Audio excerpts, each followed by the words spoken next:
Nabi dan para sahabat belajar la ilaha illallah, baru setelah 13 tahun di Madinah muncul ayat-ayat syariat. Syariat umroh, syariat haji, syariat puasa, syariat tilawah, syariat hijab. Sehingga ketika ayat hijab turun, perempuan-perempuan yang sudah belajar la ilaha illallah selama beberapa tahun tidak lagi sulit untuk menerapkannya. Begitu ayat hijab turun dibacakan oleh Nabi di dalam masjid, semua sahabat-sahabat mendengar itu dengan sangat perhatian. Lalu mereka semuanya pamitan, ya Rasulullah kami ingin pulang. Ngapain pulang? Mau ngasih tahu ke istri-istri kami supaya berhijab. Emang kamu punya istri? Oh ya enggak. Ada yang jomblo berharap punya istri, terus ngasih tahu ke siapa yang jomblo-jomblo? Itulah kasihannya ya.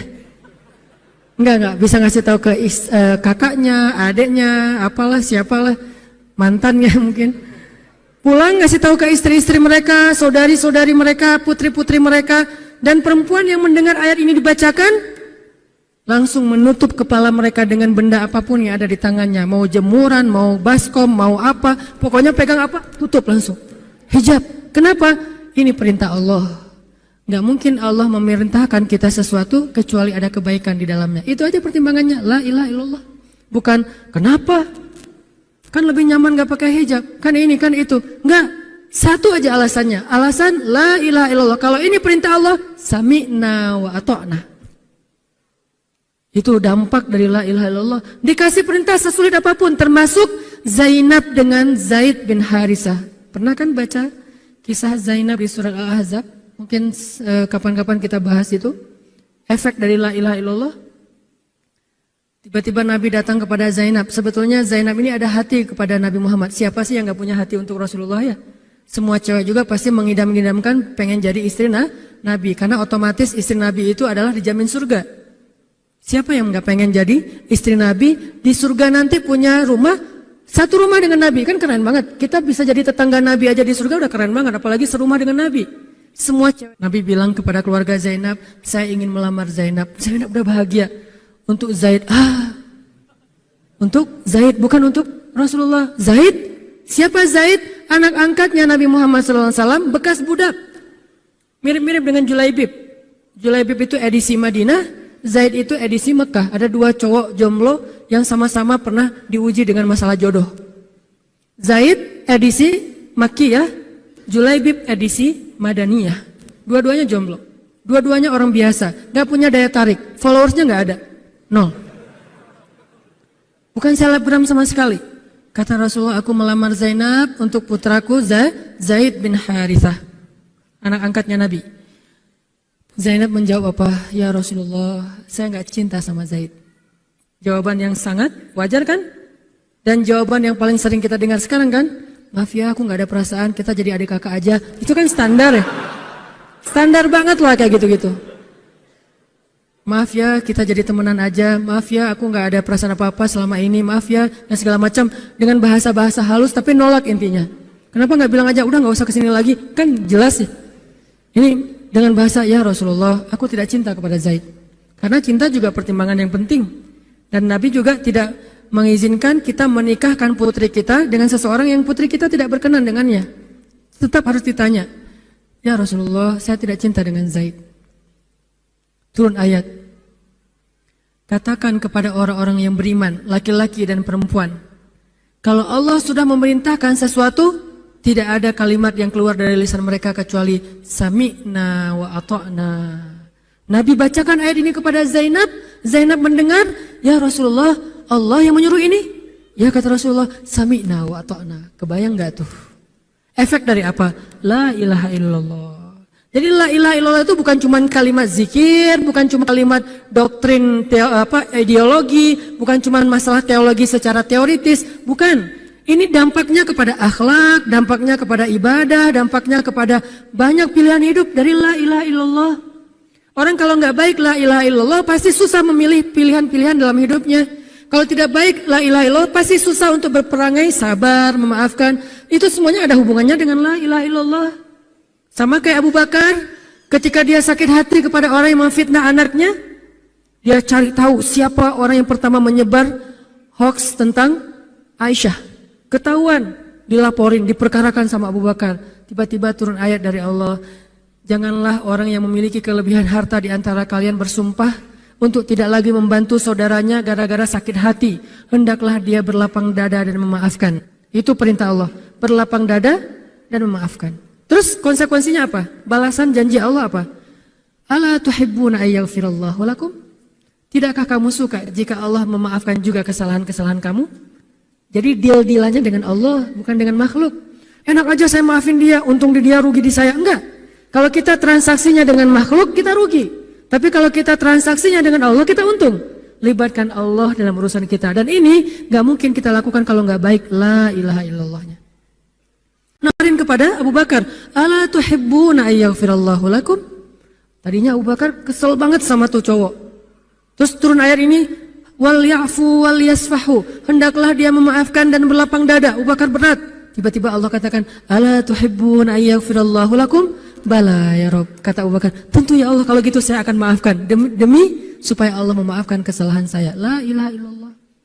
Zainab, sami'na wa ata'na. Ya udah saya terima Zaid ya Rasulullah. Alhamdulillah. Datang Nabi ke Zaid, Zaid mau nggak nikah sama Zainab? Sebetulnya mau banget, tapi nggak pede. Zaid takut Zainab nanti jadi terpaksa menikah dengan Zaid, jadi nggak nyaman. Zaid juga nggak mau menyulitkan Zainab. Ya Rasulullah, saya nggak pantas untuk Zainab. Kata Zaid. Dibacakan lagi ayat ini, ya Zaid ini perintah Allah. Oh gitu ya Rasulullah, sami'na wa ata'na. Buat Zaid sih gampang lah ya. Udah ada legalisasi ini dari Allah. Kalau gitu, ini bukan saya ya Rasulullah yang mau ya, Allah kan yang nyuruh. Nah, saya emang nggak mau maksa gitu ya. Tapi kalau Allah yang nyuruh, ya udah apalagi saya nggak punya pilihan dong gitu. Padahal Zainab siapa sih yang nggak mau cowok sama Zainab? Nikahlah Zainab dengan Zaid dan yang menjadi semacam khutbah nikahnya adalah Rasulullah SAW. Kebayang nggak Zainab tuh punya hati ke Rasul, tapi Rasul yang mengkhutbahi nikah Zainab dengan orang yang Zainab nggak cintai. Kebayang nggak perasaan Zainab tuh? Ketika akad nikah, Nabi jadi saksi. Saya terima kata Zaid nikahnya Zainab binti Jahsy dan segala macam. Zainab kebayang nggak ada Nabi di situ? Lalu setelah selesai akad nikah ditanya kepada Nabi, sah ya Rasulullah? Sah. Dan Nabi juga nggak mau persulit, nggak sah. Kenapa? Harusnya sama saya? Enggak. Nabi orangnya fair, Nabi orangnya bijaksana, orangnya dewasa, nggak kayak kita. Kita tuh bahaya banget jadi saksi kalau jadi mantan, pasti nggak sah. Dan Nabi nggak gitu, sah langsung di kali pertama. Kebayang Nabi memberi nasihat kepada Zainab, nasihat kepada Zaid. Zainab, aduh kenapa bukan Nabi, kenapa Zaid? Tapi apa? La ilaha illallah. Allah nggak nyuruh sesuatu kecuali ada kebaikan di dalamnya. Percaya banget. Itu la ilaha illallah. Udah percaya banget. Zainab yakin, ini perintah Allah, ya sudah saya lakukan. Walaupun bukan dengan Nabi, padahal saya pengennya dengan Nabi. Kebayang gak sih pengen sama seseorang yang kita cintai banget, malah orang itu yang menjodohkan kita dengan orang yang kita gak pernah kebayangin. Amit-amit. Jangan dia ya Allah, jangan dia, dia. Kan berat tuh. Yang saya sering cerita, jangan saya. Pokoknya jangan Hanan, Hanan. Kenapa kok gitu? Karena dia bilang jangan saya bilang yang dia ya Allah. Akhirnya kita adu-aduan doa. Ya Ustadz, masa dilawan ya? Doanya lebih panjang, lebih sujudnya apa segala macam. Akhirnya jadi. Gak kebayang tuh buat Zainab. Kalau Zaid sih mungkin kebayang lah ya. Gimana happy-nya Zaid menikah dengan seorang cewek yang semua orang Mekah pengen nikahin dia. Tapi kalau Zainab, itu hari-hari yang sangat berat. Malam pertama gak kebayang buat Zainab. Zaid. Begitu Zaid datang, Assalamualaikum Zainab. Gimana tuh? Ini kalau kita lihat dari angle manusia ya, karena Zainab juga manusia. Tapi semua emosional, subjektif manusia redam dengan iman la ilaha illallah. Harapannya cuma satu, pasti ada kebaikan di sini. Pasti ada kebaikan di sini. Walaupun gak kebayang kebaikannya apa, pokoknya ada aja. La ilaha illallah. Nikah Zainab sama Zaid. Cekcok selama 1 tahun, gak pernah akur. Pulang kerja rame, berangkat kerja rame, pagi rame, sore rame. Gak cocok aja tuh Zainab sama Zaid. Berkali-kali datang berdua sama ke Rasulullah, ya Rasulullah nasihati kami. Udah dinasihati pulang rame lagi. Di mobil aja berdua rame, macet apa segala. Ya udah nikmati aja rame gara-gara macet. Terus aja kayak gitu. Pokoknya selama 1 tahun mereka sering percekcokan rumah tangga. Jadi kalau kita ngelihat ada keluarga yang mungkin baru menikah kemudian bercerai, jangan menjudge mereka. Karena menikah itu ibadah, perintah Allah. Itu lebih baik daripada tidak menikah tetapi sudah melakukan banyak perbuatan dosa.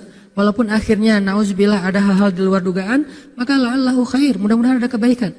Mereka berani menikah muda aja, kita harus acungkan jempol. Mereka berani menikah muda aja, kita harus respect. Kan saya sering bilang no judgment, respect to other kan. Berani mengambil keputusan menikah muda, baru berhijrah udah langsung menikah. Itu bukti dari iman. Kenapa kita menjudge seolah-olah kita lebih baik dari dia? Emangnya kita berani melakukan hal yang mereka lakukan? Gak berani buktinya. Berarti dia lebih baik daripada kita. Walaupun kesudahannya, kalau mereka bercerai setelah menikah baru beberapa lama, ada yang lebih soleh dari mereka juga bercerai baru setahun menikah. Zainab dengan Zaid, dua-duanya dijamin surga. Dua-duanya dijamin surga. Pernikahan mereka cuma bertahan setahun. Setahun kemudian Zaid datang kepada Rasulullah. Zaid bilang, ya Rasulullah, kayaknya udah bisa dipertahankan hubungan saya dengan Zainab. Zaid, sabar. Rasul ketika Zaid mau datang sebetulnya udah dapat bocoran dari Allah. Allah udah ngejapri Rasulullah dalam bentuk ilham. Japrian Allah kan ilham ya. Japrian kita kan WA, itu juga habis kuota gak kebaca-baca. Kalau japrian Allah ke Rasul ilham. Ilhamnya apa? Kalau nanti Zaid datang, nanti baca di surat Al-Ahzab. Kalau nanti Zaid datang kepadamu meminta nasihat tentang Zainab, bilang kepada Zaid, ceraikan istrimu. Kalau udah diceraikan, nanti kamu nikahi Zainab. Ini perintahnya juga berat buat Nabi nih. Kebayang gak sih anak angkat kesayangan Nabi yang selama ini baik banget sama Nabi, tiba-tiba dia punya masalah dengan istrinya, disuruh cerain dengan niat kalau udah cerai nanti dia yang nikahin. Kan gak kebayang tuh buat Nabi. Ditambah lagi orang Nabi itu orangnya ra'afah banget, sangat gak enakan. Kita aja gak tega kayak gitu. Emang ada yang tega kayak gitu? Gak tega kan? Zainab mantan kita sih. Sekarang cowok itu datang ke kita, suaminya Zainab. Ustadz, gimana nih Zainab, perlu saya pertahankan? Emang kalian dari awal udah gak cocok, cerai aja deh. Kenapa? Bentar lagi gue mau nikahin Zainab. Gak kebayang kan? Kok Ustadz ngomong kayak gitu? Dapat ilham. Berat kan? Nabi itu kayak gitu loh, kondisi emosional beliau yang zulzilu, terguncang. Gimana nih caranya? Saya nggak enak banget, nggak tega banget sama Zaid. Kebayang wajah Zaid polos gitu, ya Rasul gimana nih? Aduh, mau dibilangin ceraikan aja nggak tega, mau dibilang pertahan tapi Nabi bilang suruh cerai, Allah suruh ceraikan. Akhirnya Nabi memilih emosionalnya, bukan perintah Allah. Wahai Zaid, tahan istrimu, jangan ceraikan. Padahal kata Allah suruh ceraikan. Lihat beratnya Nabi waktu itu. Akhirnya Zaid pulang, gitu ya Rasul. Ya, pulanglah Zaid. Nabi gak enak banget sama Allah. Terus akhirnya Zaid sampai ke rumah, namanya Allah yang nyuruh kan gak bisa dirubah ya. Kun fayakun. Cerai juga tuh, walaupun Nabi bilang suruh bertahan. Allah marah kepada Nabi. Kata Allah, kamu merasa gak enak kepada manusia, tapi kamu merasa enak kepada saya? Diadu oleh Allah tuh coba, emosional. Nabi langsung sujud, ya Allah ampuni saya benar-benar, saya tahu saya gak enak sama Allah, tapi juga saya gak tega sama Zaid. Kebayang gak sih ya Allah wajah Zaid yang polos kayak gitu, disuruh cerain terus saya nikahin istrinya. Gimana perasaan Zaid? Wahai Muhammad, kamu merasa gak enak kepada manusia, tapi enak kepada saya Muhammad. Astagfirullah ya Allah, minta ampun Nabi semalaman. Ini benar-benar gak kebayang sama Nabi. Tapi Allah pengertian lah, tahu Allah, Nabi itu bukan mau gak taat sama Allah, cuma emang gak tega banget sama Zaid. Akhirnya Allah ngambil keputusan sendiri, Zaid cerai dengan Zainab. Setelah selesai masa iddah Zainab, Allah katakan, Muhammad sekarang datang kepada Zainab, lamar Zainab. Dengan berat hati Nabi, tok pelan gitu, berharap gak dibukain pintu. Langsung udah ditunggu ternyata sama Zainab. Eng gitu, dibukain pintu. Pas Nabi datang, Assalamualaikum, Waalaikumsalam gitu. Zainab udah punya firasat.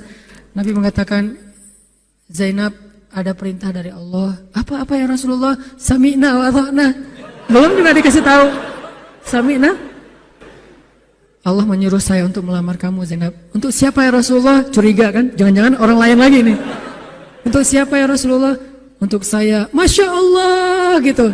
Cuman Zainab kan gengsi gitu lah. Masa cewek harus teriak-teriak gitu kan ya? Oh gitu. Padahal masuk ke dalam kamar. Wah gitu ya. Gigit jari apa, gaya-gaya cewek lah ya. Oh gitu, ntar ya saya pikir-pikir dulu. Saya istiqoroh dulu. Nabi diistiqorohin. Udah diterima, sami'na wa ata'na. Dan inilah khair, kebaikan yang diharapkan oleh Zainab. Walaupun gak pernah terbayang. Gak mungkin dong Zainab berpikir akan cerai setelah setahun kan. Tapi dia hanya yakin Allah itu nggak mungkin nyuruh sesuatu yang nggak ada kebaikannya buat kita. Nggak mungkin. Mustahil. Karena Allah nggak pernah zalim kepada hambanya. Kenapa Allah kok muter-muter dulu kayak gitu? Allah pengen lihat Zainab itu menikahi Muhammad karena Allah atau karena dirinya sendiri. Kalau karena Allah, coba yang selain Muhammad berani nggak?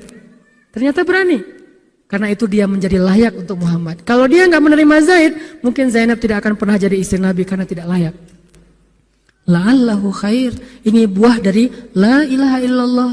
Begitu juga yang masih culun-culun, yang mungkin badannya belum kebentuk, yang jerawatan misalnya kayak gitu, tiba-tiba memimpin pasukan militer yang jumlahnya ribuan, yang barisan pertamanya kibarus sahabah, sahabat-sahabat senior, as-sabiqun al-awwalun minal muhajirin wal ansor. Termasuk siapa di dalamnya? Abu Bakar dan Umar. Kebayang nggak tuh? Memimpin pasukan yang di belakangnya itu Abu Bakar dan Umar. Maju, Abu Bakar dan Umar, maju. Usama, kebayang Usama yang nyuruh. Abu Bakar, segaya. Umar maju. Zaid, anaknya Zaid. Tapi tidak ada yang bisa membantah. Kenapa? Itu wasiat Nabi sebelum wafat. Aku perintahkan kalian untuk dipimpin oleh Usamah bin Zaid karena dia adalah anak muda yang luar biasa. Itu hadiah Allah untuk Zaid karena dulu mau menikahi Zainab walaupun hatinya sebetulnya tidak mau.